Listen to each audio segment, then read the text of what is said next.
Здравствуйте. Ну, здравствуйте. Здравствуйте. Здравствуйте. Здравствуйте.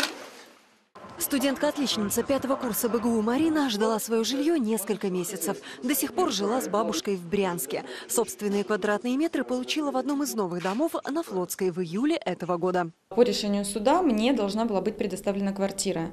Меня пригласили из Брянской городской администрации на разговор с Муратом Магомедовичем. По видеосвязи мы с ним общались, и я спросила, будет ли данное решение суда исполнено в срок. Он обратился к представителю из Брянской администрации, на что было отвечено, что квартира будет предоставлена в июле. То есть все было в срок, больше не пришлось никуда обращаться, никуда жаловаться, просить. Все было исполнено. Высокие гости пришли к девушке не с пустыми руками. Подарили необходимую в быту микроволновую печь. А глава региона от себя лично презентовал Марине смартфон ведущей марки. К слову, больше 200 миллионов рублей из федерального и областного бюджетов выделено в этом году на приобретение жилья для детей-сирот и детей, оставшихся без попечения родителей. Вопрос по-прежнему остается на особом контроле у главы региона Александра Богомаза. Следующее, я думаю, будем закладывать больше бюджет.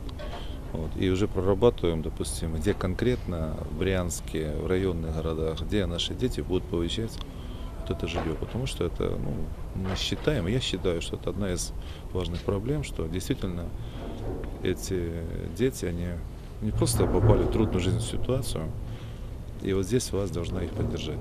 Всего в регионе в этом году приобретено 133 квартиры для детей-сирот. До конца года по городской программе «Справить новоселье» еще 14 таких ребят.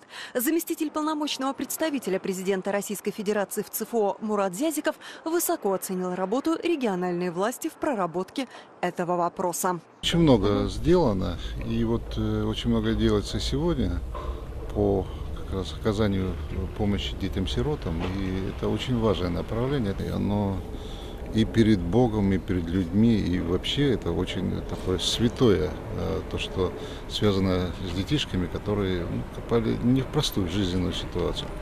И мы вот сейчас посмотрели, именины сердца очень, и девушка очень рада, Мария Сергеевна.